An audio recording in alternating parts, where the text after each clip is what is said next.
Welcome to Live.Work.Thrive. I'm Kyla Birmingham, Scary Mommy executive producer, and I will be the moderator for tonight's panel. Now, tonight we will discuss how to talk to kids about the birds, the bees, and their bodies. Judging from the response to this event, we know many of you are struggling with these conversations or are wanting to talk about things differently than the hush-hush taboo days many of us remember. So, this expert panel will discuss how to break down taboos and open healthy communication with our children about topics that can be uncomfortable, most of the time for us as parents. Specifically, our conversation tonight will cover age-appropriate language to help nurture a positive outlook on health and sexual wellness, why we should talk about pleasure with our kids, and no, it doesn't have to be sexual, naming body parts from your ears to your toes, all the way down the line, and the importance of using clinical terms, being naked around your kids, and is there such thing as too much naked? Of course, we will always be talking about the questions coming from you out there in the live audience. Let's meet our panelists. Tonight we have with us Dr. Elizabeth Pointer. She has 3 decades of experience in women's health and wellness. After a 15-year career in surgical and scientific studies at Memorial Sloan Kettering Cancer Center as a gynecologic oncologist and pelvic surgeon, Dr. Pointer established her private practice. She now exclusively focuses on the care of women in a comprehensive and integrative setting based on science, technology, and nature. She has appeared as an expert commentator on CBS, Good Morning America, MSNBC, and The Today Show. Thank you for being here tonight with us, Dr. Pointer. Thanks for having me. Also with us is Dr. Lex Brown James. Welcome back, Dr. Lex. Hi. She is a sex therapist and educator. She runs the Institute for Sexuality and Intimacy and is an Amazon best-selling author.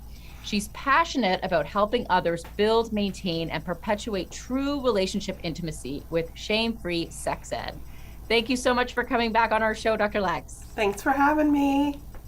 And later on in the show, we will hear from Dr. TJ Gold. She is a board-certified pediatrician and host of Tribeca Pediatrics On Call, the podcast. Before we get started, we have a few quick reminders for the audience. You can submit your questions in the comments wherever you are watching, and we may feature your question later in the show, so stick with us. Also, join our mailing list so you don't miss any of our upcoming virtual events. 2022 is stacked with great discussions. Visit scarymommy.com/liveworkthrive to sign up and stay in touch. You can also now leave us a voicemail. Yes, it's old school, but the hotline is very hot right now. Call us, tell us what you're struggling with or what topics you'd like to see on the show. Here's the number, 1-800-422-3910. And even hotter off the press, we have a dedicated Instagram account now, new in the new year. Stay in the know and be the first to find out all the hot tea at Live.Work.Thrive on Instagram. So let's get into tonight's topic. Okay, so Dr. Lex, what advice can you give parents out there with small children as they think about how to talk about body parts? We had a very lively discussion with the Scary Mommy community, which we will share with you shortly. But tell us, in your professional opinion, what do you recommend? So I can say, as a sexologist for over a decade, as well as a parent of a 3 and 4-year-old and something week old in my uterus right now, I forget. But using the actual anatomical words is actually really important for safety. So a lot of people will say, oh, you need to know if something happens, right? So the kid can tell you that something has happened to them. And I prefer to be preventative rather than reactive.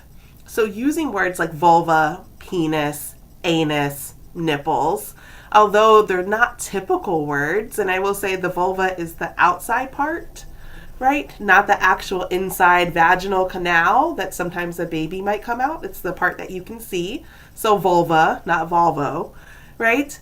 Those have actually been shown to be preventative of sexual grooming and sexual predators, because they know that that child is actually talking to someone, and it's harder to shame them into secret keeping. So if you say, no, you cannot touch my vulva, only my mom and my doctor and my dad and my grandparent can touch my vulva, you cannot. It's really hard to say, ooh, I touched your no-no spot, now you're going to get in trouble. So I really like the use of anatomical language. A nose is a nose, a vulva is a vulva, a penis is a penis, a toe is a toe. Okay, and I love your little stuffed What is it? A stuffed My vulva puppet. This is Raha. Yep. All right. It's giving like burrito vibes, but I think it's got so many parts there. We Yes. might have you bring that back later to help us navigate. So useful. So now, Dr. Pointer, you see women, older women, and sometimes their daughters who may be younger teens or college age women. Do you see women who come into your practice who are overcoming some of the, let's call it, taboos or baggage they experienced as a child with respect to, shame or, being uncomfortable talking about some of these, body parts, or just, challenges that they might be having? If that was sort of instilled in them as a child, does that now impact some of your patients in their adult life? Absolutely. I think, definitely women's sexuality in their 40s, 50s, and 60s can be influenced by how sex is presented to a young girl, actually. And definitely about 10 to 12% of women actually suffer from an issue called pelvic floor dysfunction. And some of this pelvic floor dysfunction can be carried back to kind of inappropriate or unfortunate characterization of sex and the genitals, actually, when an individual is very young.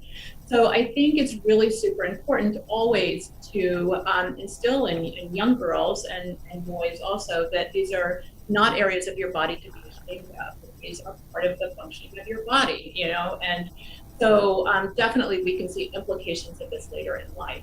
Significant implications later in life related to sexuality issues, but also pelvic pain issues too. Mm-hmm. All right. So all these good reasons for naming the parts, the actual parts. So we would think this is simple, but maybe not so simple, right? If you follow Scary Mommy, you might have heard of our own in-house vagina expert known as Madge the Vag. Madge the Vag is an original series that covers all things related to women's health. And the show is hosted by Madge, for whom no topic is too taboo. She's breaking down barriers in her conversations with women, men, people on the street, health professionals. She runs the gamut. And trust me when I say our entire team of grown women learn something new about our bodies with every episode of this show.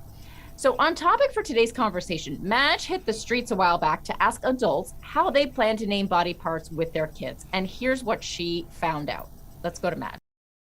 When you have children, do you think you're going to use the clinical terms, or are you going to do little cute terms at first? Probably avoid it for the first 20 years. Well, I have a girl, so I refer to the female's organ as the lady part. It's a curse word, maybe they shouldn't say it. Oh, like a 5-year-old shouldn't say Yeah.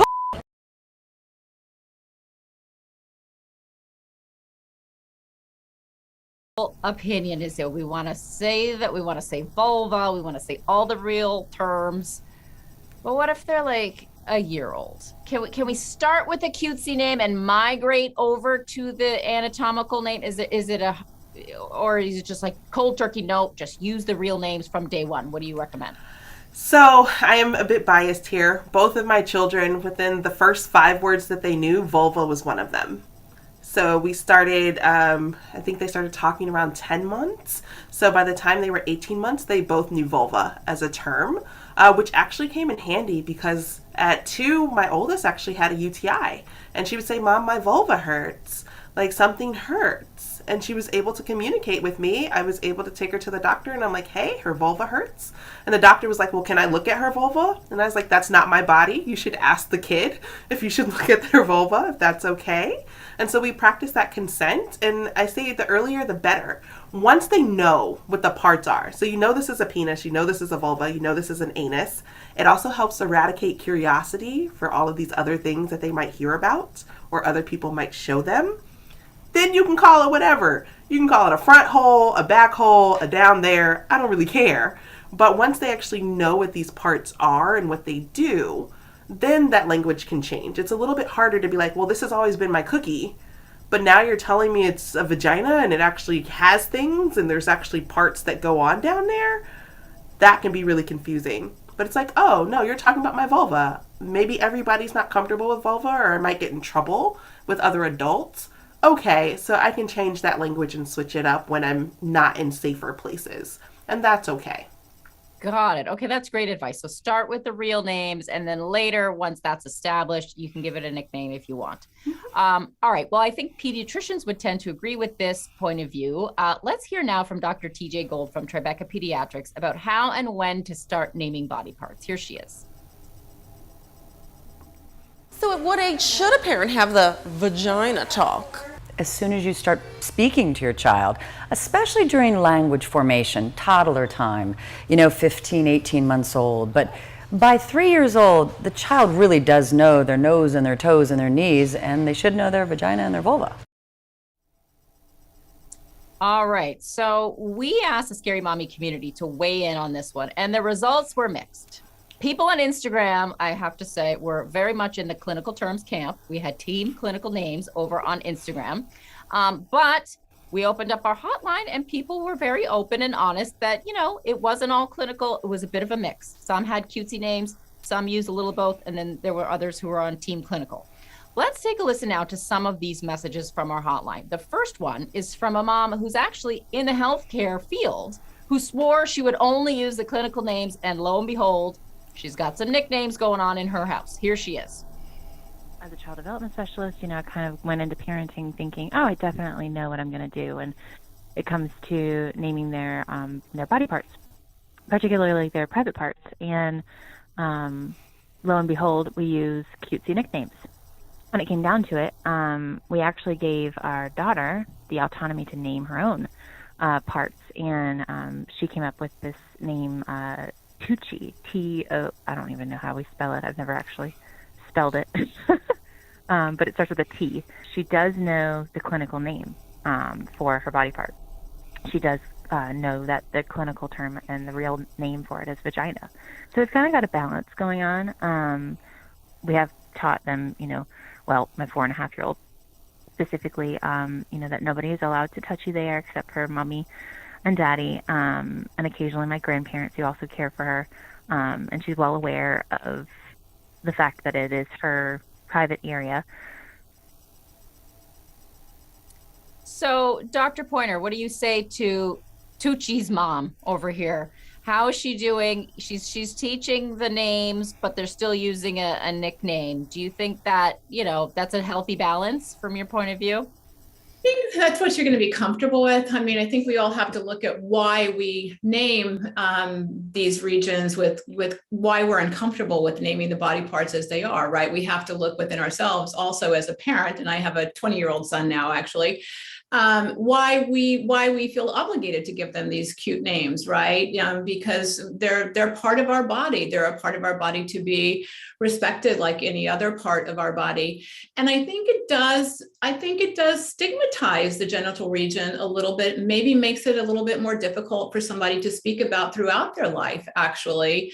If we do use these cute names or these euphemisms, that type of thing. So I'm a big fan of always using the clinical name for medical reasons also, because it helps me to speak to my patients, actually. But I think we also need to look at why we're using these names also too, as a parent. That's a great point. It always goes back to the childhood, right? So here's another mom who's using a blend of nickname and clinical name. Take a listen to this message from Emily. Hi, my name is Emily, and I use the clinical names for all body parts. However, it can be tough with the littles. For instance, my daughter is 4, and no matter how many times we have said vagina, she continues to refer to it as her gina, which is something that we have also mimicked. So whenever we're talking to her about it, we sometimes tend to say gina.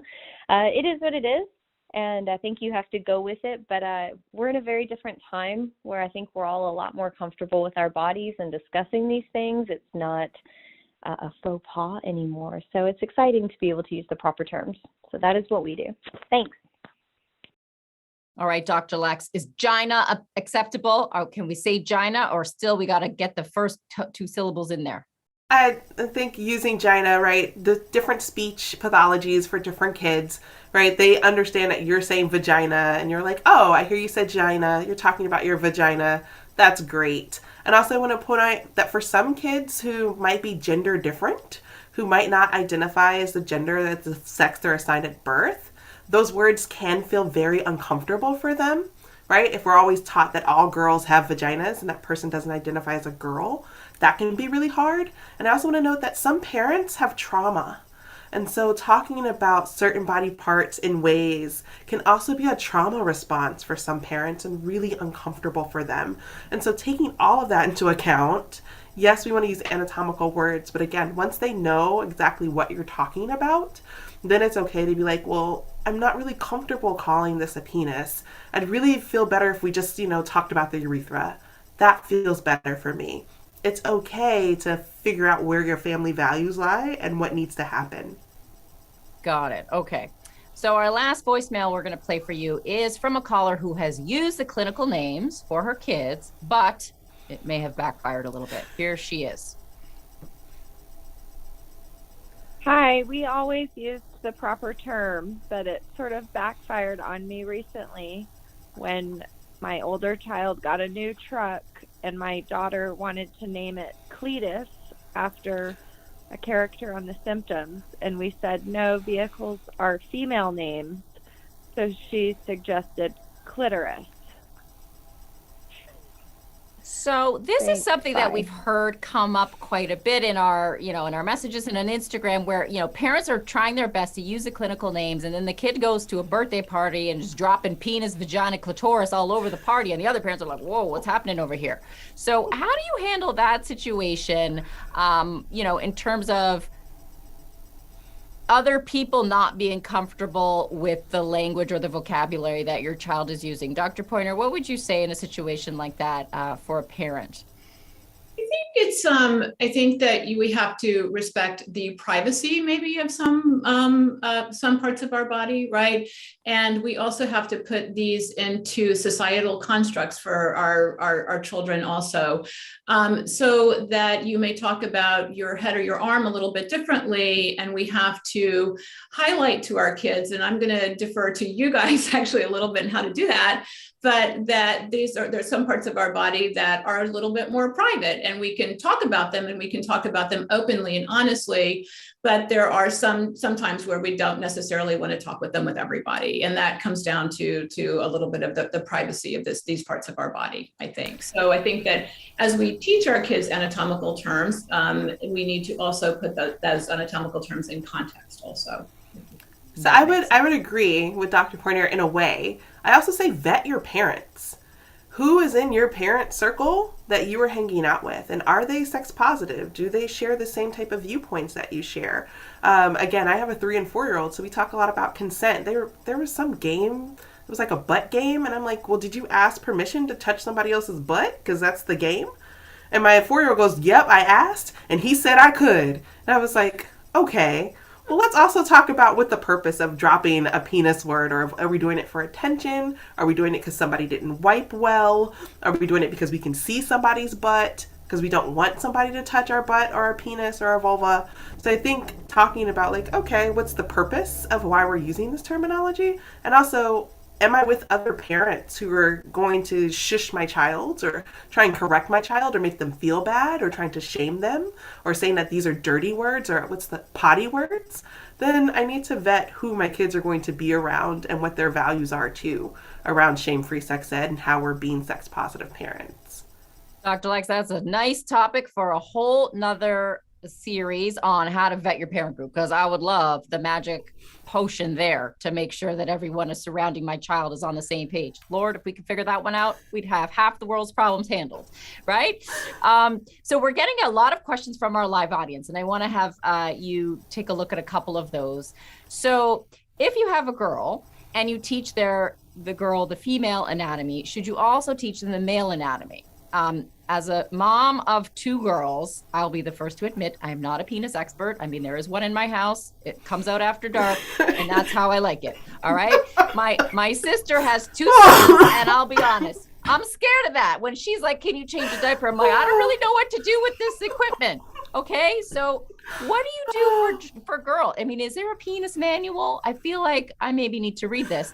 Should you teach your kids both anatomies different than their own? Dr. Pointer, what do you think? I think you should. I'm a gynecologist and I have a son, right?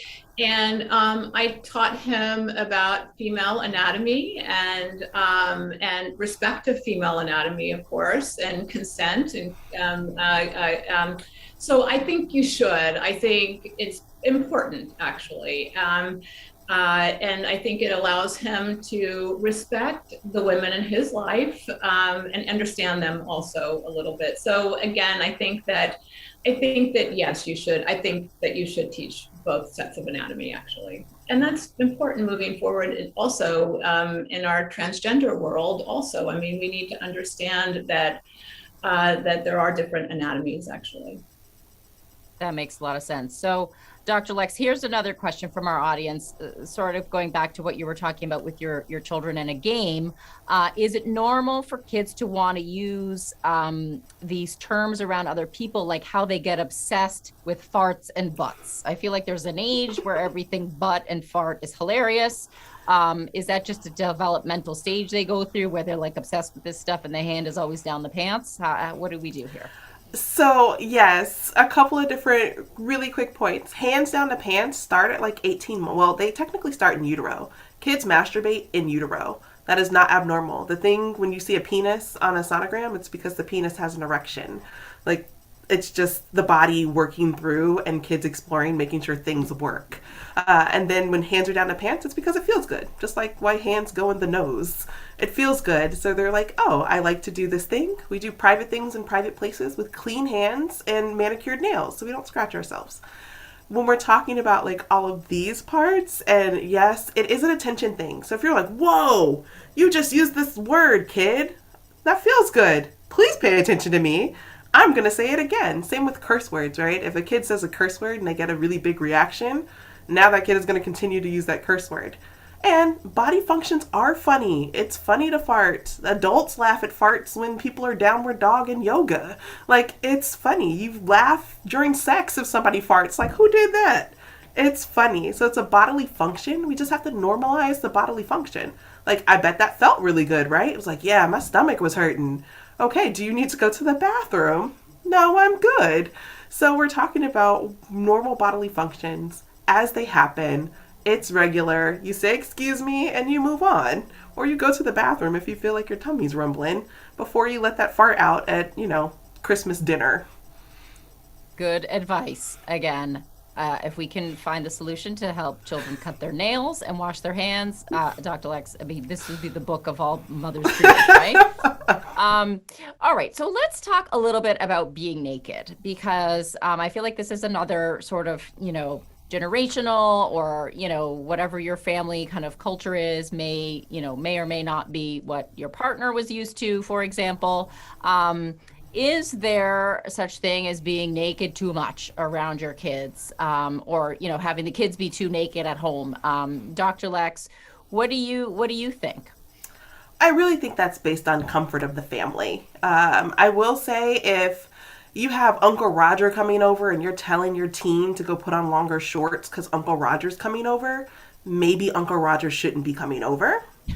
Because Uncle Roger's not safe. Or maybe your child is in 7th grade and does not understand that it's January, and despite Uncle Roger, it's freezing and they need to cover themselves. Right? Sorry. So with body parts, as comfortable as you are, and yes, maybe it's January and maybe they should have on a little bit more clothes because you're not turning up that thermostat no matter what they say. And we're comfortable naked or we're not comfortable naked, but it's really up to that person of like, hey, I don't consent to seeing your penis right now. Can you please at least put on underwear or stay in your private space? And it's based on the consent that you're working within the family. Now, if you're like, hey, I'm really comfortable naked and this is my kid's space and we're all family and that's how they're comfortable, I'm not going to shame them. And I'm also not going to shame my own body, especially not in front of our children, right? Like, oh, my fat belly doesn't need to be seen. We're not going to say that because our kids actually pick up on that and they start thinking about themselves in the same way. So we talk about bodies and functionality, not necessarily like, oh, look, your butt is so cute like that. Well, is my butt not going to be cute if it changes? Like, what does this mean? But we do comfort level. So I'm comfortable, you're comfortable. If one of us is not comfortable, how do we find a medium ground so we can both be comfortable? So, okay, so let me give you a scenario. You have a dad who likes to air dry out of the shower, and you have two tween girls at home asking for a friend. Is that in any way scarring these children if everyone's quote unquote comfortable? Not at all. Just like Dr. Pointer said, we need to learn about all types of body parts, right? So my 3 and 4-year-old know what a penis looks like because it actually cuts down on curiosity. Nobody can walk up on them and be like, do you want to see a penis? They can be like, I know what that looks like. You're not special. You're like, my dad's penis is out all the time. I'm so over it. Right? Yes. But like my own partner is very shy. So my own partner is covered up because that's how he is more comfortable. Have they seen his penis? Yes. They've walked in the bathroom or, they've seen something busting in a room. We teach knocking and we teach minding your business and go about that way. But if the dad is like, my dad just air dries, Dad, can you put your penis up? Get out my room. Like, I'm in my room. You don't need to be in here while I'm getting dressed. It makes me uncomfortable. And then we talk about our boundaries and where we're going to be comfortable. If you need something, knock first, and I can put my towel on until I'm finished drying, and you get back out. I'm going to take this towel back off. So it's finding that comfort for each. That makes sense. So, Dr. Pointer, here's one for you. What if kids shame us? This is from our audience. My kids like to walk into my room with the door closed. So, Dr. Lex, we need to teach the magic knocking trick that you have. They walk into my room with the door closed and tell me gross. So how do you have that conversation with your child who's basically somehow associated your naked body with being gross? I would say it's not. I would try to emphasize that the human body is beautiful. That I would try to say, I would ask, why are you saying that, right? But I would also try to emphasize that all parts of the human body are actually are beautiful, and I think we have to learn how to respect all parts of the human body. So I think that you have to kind of look into like why your child would say that. And what do you mean by, asking your child about, what they mean by that and why would they say that? But not in a confrontational manner, of course, but just in a manner of which you're seeking some information. And then I think it's super important just to highlight that the human body is a beautiful structure to be respected. Yeah, and I like what you said before, Dr. Pointer, about being the mom of a son who, you want to teach your son to respect the body and in all forms, right? I mean, I feel like today's kids are so bombarded on social media and all of these other things with one quote unquote preferred image of what the body looks like or should look like, but that's not what every body looks like naked. And so hopefully with these conversations that might help them understand that bodies look different. Would that be fair to say? I think so, actually. I think that's really important to note. My son was very precocious in his internet exploration, right? And he and his younger friends would watch pornography online if they were in a place where things weren't blocked and that type of thing. And it wasn't, gee, Mom, it's not, are we, but how much and what type, and I was like, oh my gosh, right? So then we backtracked and we went through that, what you see online is not always representative of a woman's body or an individual's body, and or a man's body also. And so so I think that's really important that we have this appropriate education in schools and in our homes and our communities, just so individuals know that there is not one norm that may be represented on social media or online. Actually, I think that's super, super important. That is great. And actually, if you're interested in social media and your children and smartphones, next January 25th session is all about that. So you can come back for more on that exact topic. So now let's talk about where babies come from, because when it comes to the old birds of the bees talk, I remember, and my mother was a registered nurse. Okay. So not to date myself, but it was a while ago. She just handed me 2 library books and was like, take a look at these books. I went into my room, read the books, and she's like, okay, so any questions? That was it. That was the talk. There was actually no talking. So let's go again to pediatrician TJ Gold, who will describe her recommendation for how to approach the talk about where babies come from. Here she is. We always say, ask, then tell. You go through this whole, intense sexual talk about penis, vagina, egg, and then the little kid says, oh, I thought I came from Jersey. If you have a 3 or 4-year-old ask, what's in your belly? Did I come from my belly? The parent tends to want to say, yeah, the baby's in my tummy. Say uterus. Say it's a wonderful place that only mommies have where the baby gets to grow. So yeah, so she's, making this good point about asking. So you kind of get a sense of what the context is that your child might be coming to you with this question, and then giving them age appropriate information based on, what their actual question is. Would you agree with that approach, Dr. Lex? I love that approach. I use a book, What Makes a Baby. And so it's by Corey Silverberg, and it talks about a sperm having a story and an egg having a story. And not all people have sperms, and not all people have eggs, and not all people have a uterus where a baby needs to grow. And so my children know the term uterus. They know that they have a uterus and that their father does not have a uterus, and recently asked their grandfather if he had a uterus. And they talk to the baby in my uterus. And so absolutely giving them that, what do you want to know about? And so my kid wanted to know, how did the baby get in there? And so we talk about all of the different ways that sperm and egg can meet. It can meet in a vial. It can meet when two people come together and decide. It can meet in somebody else's body, and that baby is for somebody else. So we talk about all of the different variations on an appropriate age level. And they know that people have sperm and people have eggs, and that they have eggs, and I don't have sperm. And that's just how it is pretty much easily laid out for us. That's a great reminder of talking about all the ways that a baby can get made, and not just the way your own baby got made or someone else in that context, because there are so many different ways to have a family. That's a great point. So Dr. Pointer, this is a good question from our audience that I think might be up your alley.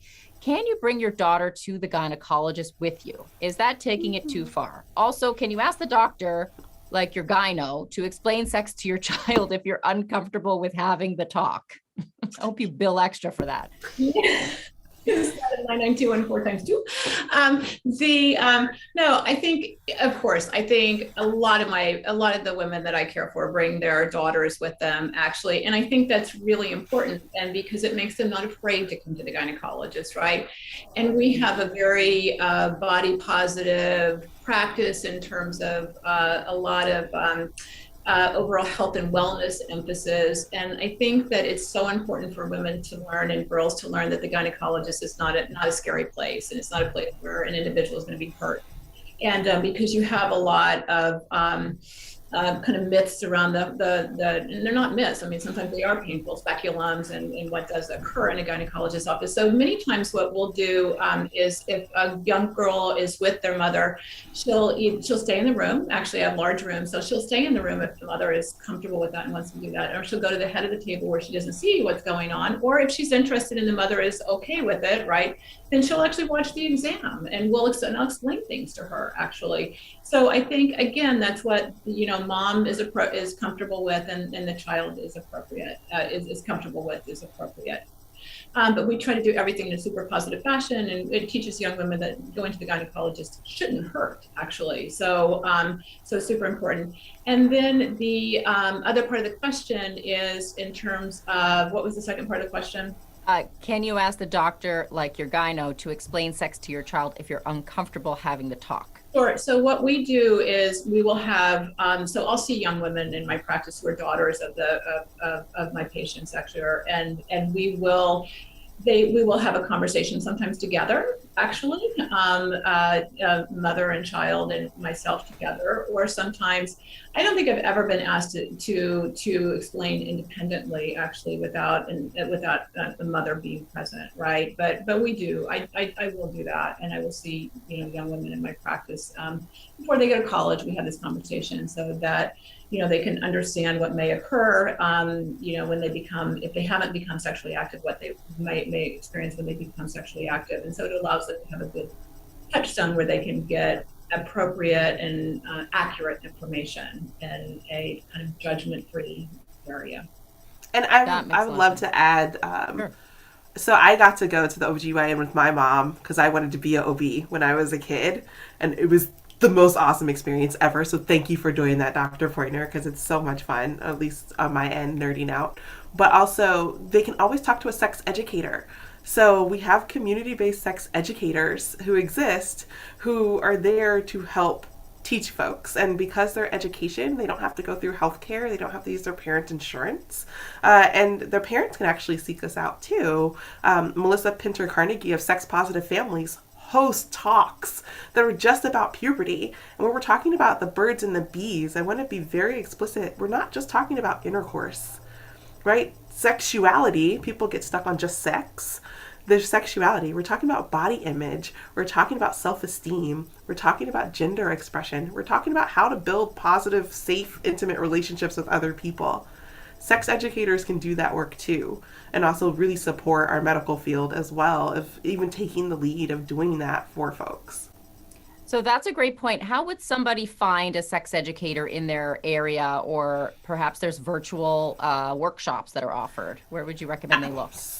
So sexpositivefamilies.com has a wealth of information, and also like an Amazon best-selling book as well that talks about having sex positive talks to have with kids, and it ranges by age range. It talks about pornography, it talks about medical advice, it talks about potty training tips, all of that. I would also say Waukeshan, so it's the Women of Color Sexual Health Network, has a list of worldwide sexuality professionals who have training, who are trained as educators, who do a variety of different types of work, who talk to a variety of different ages as well. And so we exist out here, and some of us speak, specifically to more melanated bodies or more fat bodies or people of specific religions. There's a halal sexpert who is Muslim and talks about being sex positive from a Muslim perspective. The Intimacy Firm talks about from the Christian perspective. So we have a variety of different sexuality educators that I'm sure can fit your fancy. Or you can email me and I will find you a sex educator just for you.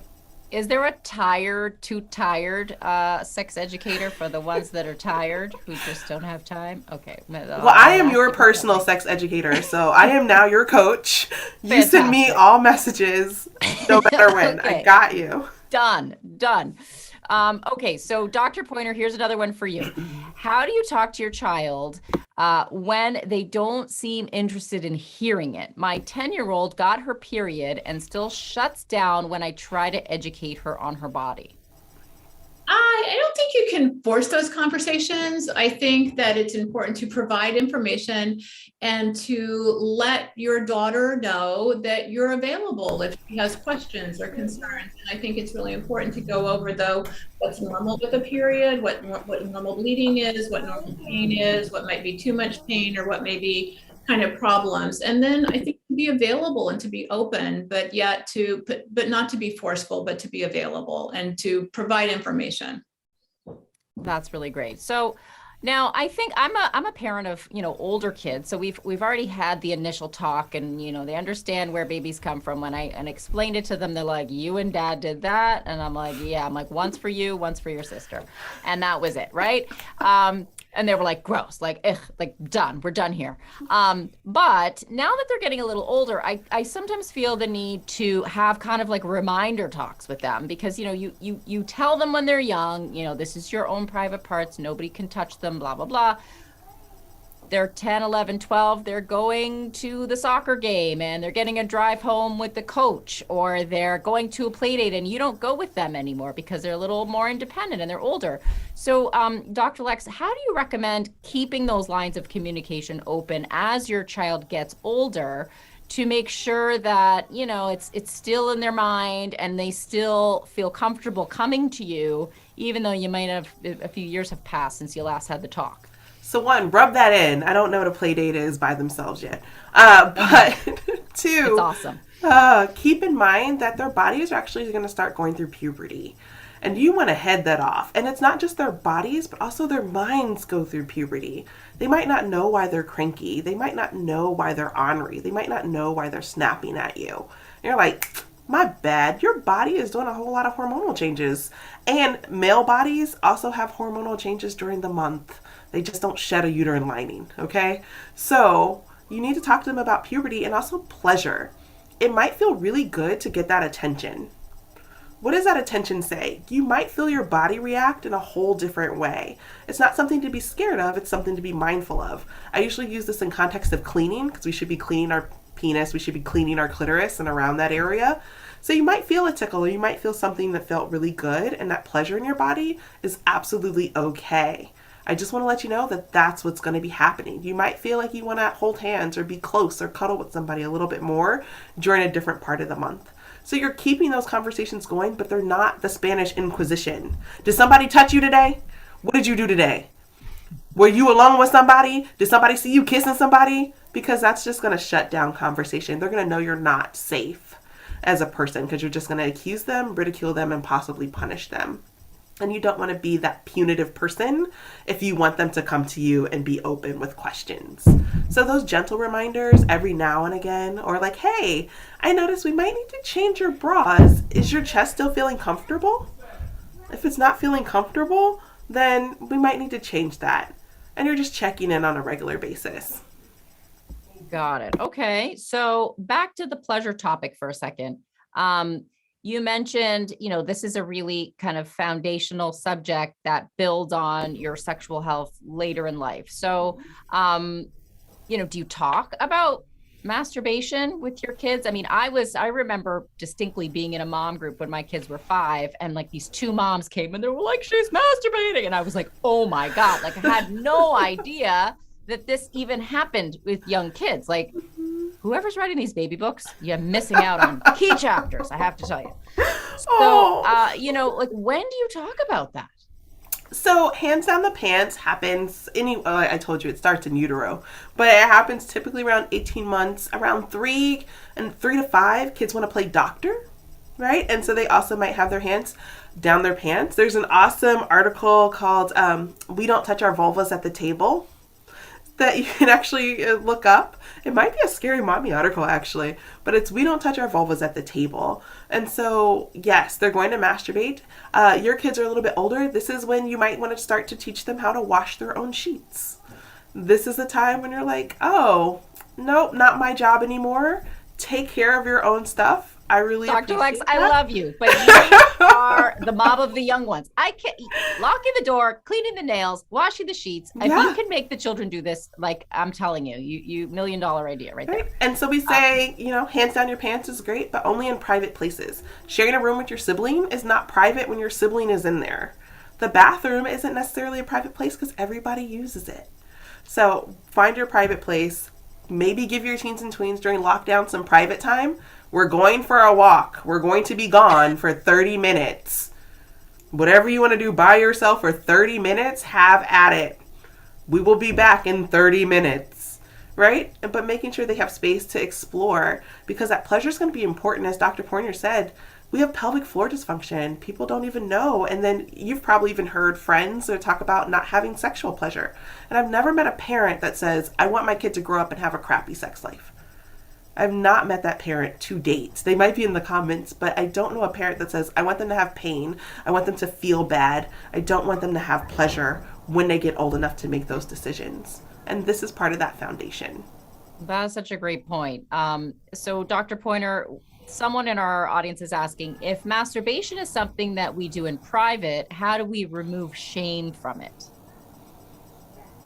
I think that all private things are not shameful, right? I mean, so privacy doesn't mean shame. And again, we can't project our feelings or societal feelings, our old-fashioned societal feelings on an act which brings pleasure. And so I think that not all privacy equals shame, and we need to just kind of emphasize that there's some things that we do in it's like you might not discuss your personal income actually in public on a regular basis. So you might not discuss your masturbation on a regular basis, but it doesn't mean that it's shameful actually. So I think we have to look at why people think it's shameful. So privacy doesn't equal shame.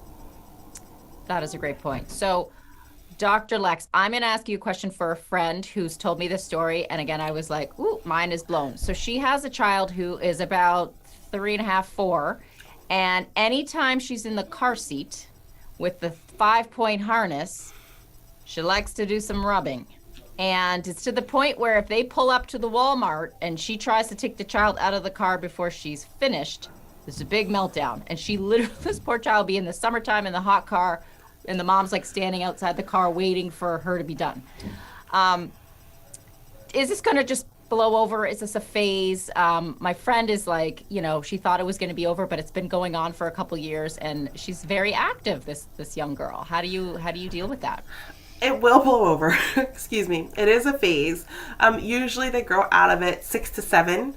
So usually like 7 to 9, depending on the demographic. So I will say young women specifically who have a lot of melanin do hit puberty a little bit earlier in the United States, as early as 8 and 9. So that means they have all of the same horny feelings that adults have without the brain power to figure that out, right? Oh, tell me this, Dr. Lex. Yeah, well, and it's been found just more melanated people sometimes ovulate a little bit earlier and hit their menstruation.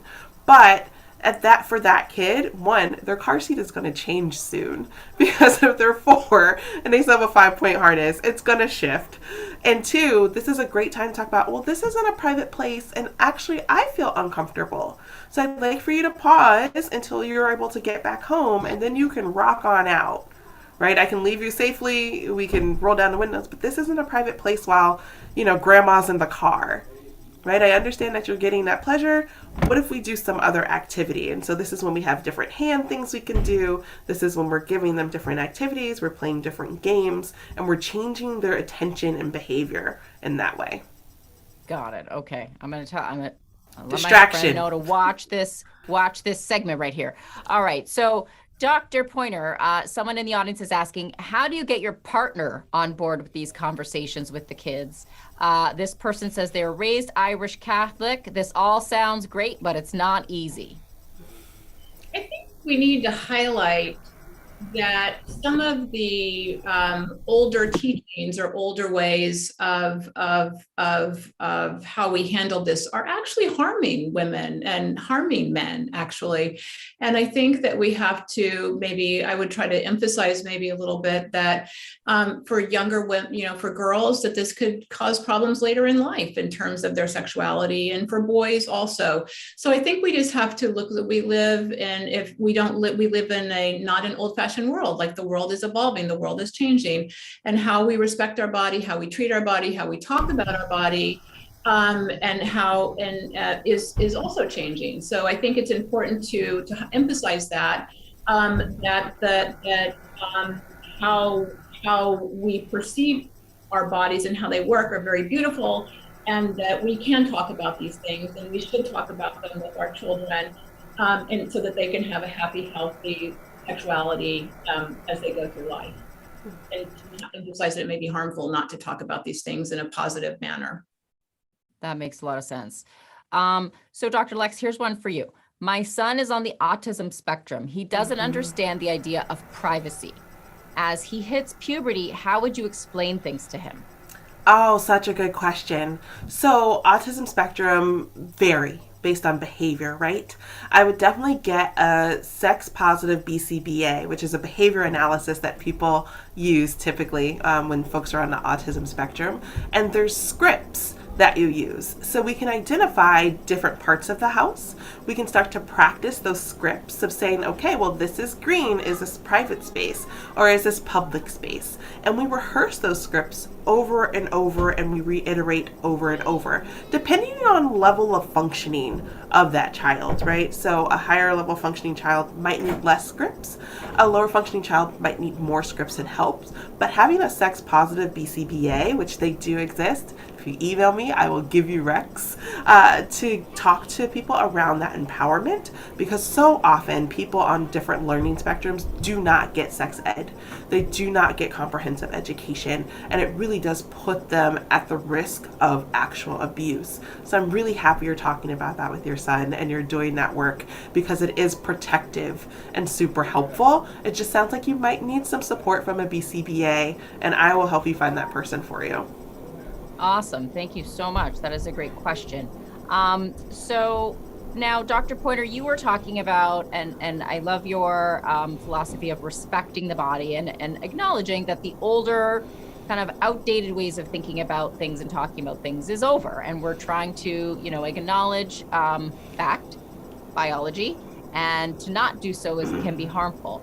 Someone here in our audience is asking, what do you do if your in-laws or your caretaker or your child care provider is not comfortable with the clinical terms? How do you have that conversation with them? What if it's grandma who's, from, another generation where this was not the way she was spoken to? How do you address that? Again, I think you have to educate your caretaker, right? That I think it goes to education, that if we view the body as a beautiful, I was an engineer, right? So I look at all the intricacies of the body in a more mechanistic way. And if we are speaking about sexuality at younger ages, and we are speaking about the appropriate names, biologic names for body parts, also allowing our younger generations also to just respect the body as a whole. I mean, healthy nutrition, healthy lifestyle for the future. So I think it's really important, again, to educate our caretakers of our children. And all caretakers might not be on the same page. And maybe, again, that's not the caretaker, just like you're choosing your parent circle. Maybe that's not the right caretaker for your child. But if you don't have the option to change, also maybe educating that. That makes a lot of sense. So Dr. Lex, I know you were mentioning puberty, and here's a question from a mom who says, what is the average age kids start hitting puberty? My 10-year-old has pubic hair and it seems so young to me. Also, he has armpit hair in one arm and not really the other. Is that normal?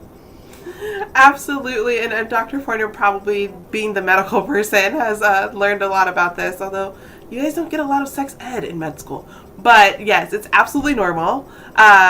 It is, your son's already in puberty, so their body's already starting to change. They're starting to get hair in places.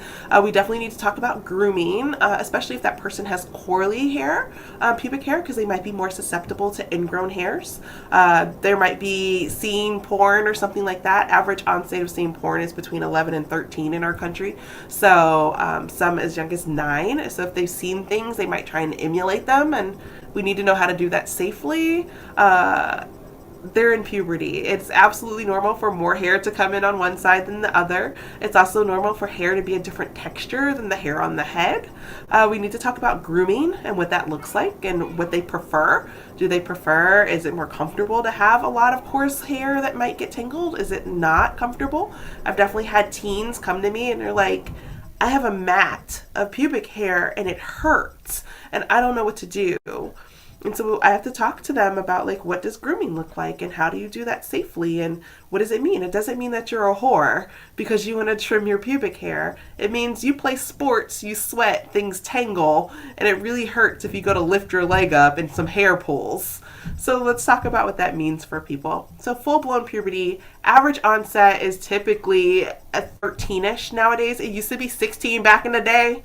If the person's a little bit smaller, maybe, but around 13 to 15 is average onset. Again, it can be earlier for melanated bodies, I will say that, and for heavier bodies. So if a person is heavier or more melanated, it can be as early as 8 and 9 in some instances. Yeah, and who knew you can have pit hair in one side and not the other, and one boob start to grow and not the other one? Bodies are so much fun. Who's out there with the books that don't mention all of these very important things that otherwise send a mother into panic when they're like, what is happening here? But also the kids. Kids don't know that they're going to get a period. I had a girl cry to me thinking she was dying because she couldn't stop the bleeding. And I'm like, you're bleeding where? And I don't see blood. And she's like, my stomach hurts. I'm bleeding from the inside. I can't stop it. Call my mom and tell her I love her. And I'm like, oh, we missed out on an opportunity for some education here. Let's talk about what's going on and getting them the necessary products. So it freaks kids out just as much.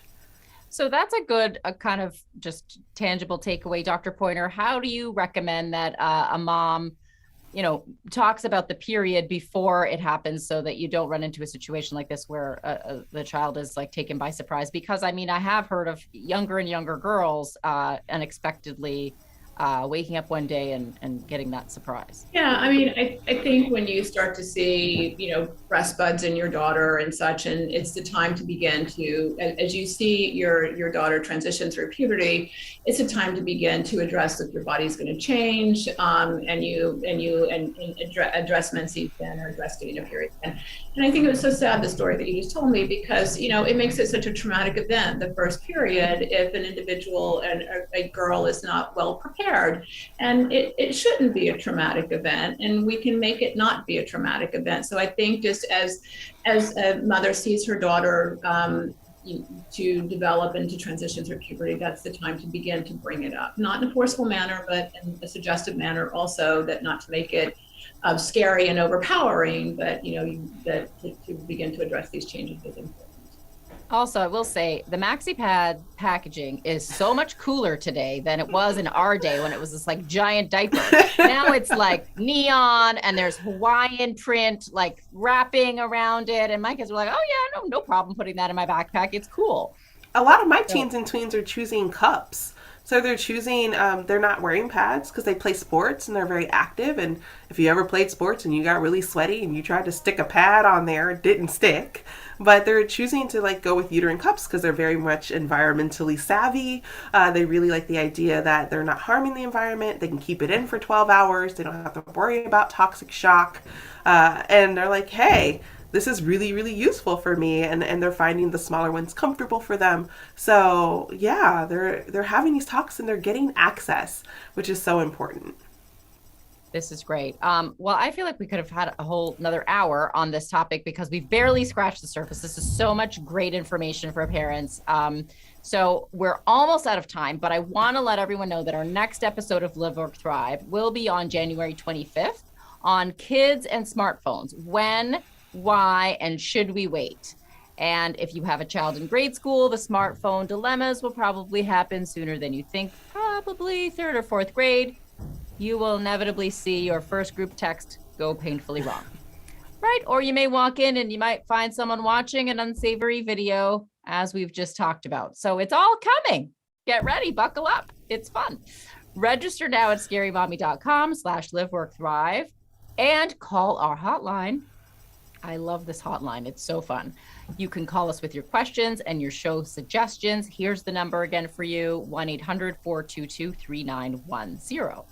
So thank you to both of our incredible panelists, Dr. Elizabeth Pointer, gynecologic oncologist. Learn more about her work at the Pointer Health Collective. I feel like I want to call you up because I need a breath of fresh air, and your practice sounds so modern and just progressive, and I love everything that you've said. So amazing. Thank you so much for being with us, Dr. Pointer. Thank you. Dr. Lex James Brown from the Institute for Sexuality and Intimacy. She actually has a book on Amazon called These Are My Eyes, This Is My Nose, This Is My Vulva, and These Are My Toes. Oh, great. She's holding the book up for us right there. Pick that up if you are maybe the one who's, nervous about that conversation. Dr. Lex also has the burrito, stuffed, I don't know what to call this. Vulva puppet.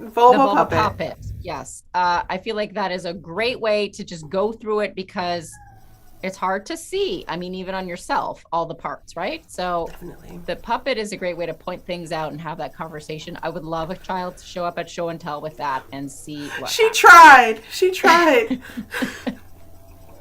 Also, thank you to Dr. TJ Gold. You can check out her podcast, Tribeca Pediatrics On Call. Subscribe wherever you listen to your podcasts. And don't forget to follow our own Madge the Vag. She has an all-new slate coming out with content for women and teen girls. So she's available on Instagram, Facebook, and TikTok. So have a great night, Scary Mommies. As you heard here tonight, use the real names for all the parts. No more peeper and pootie.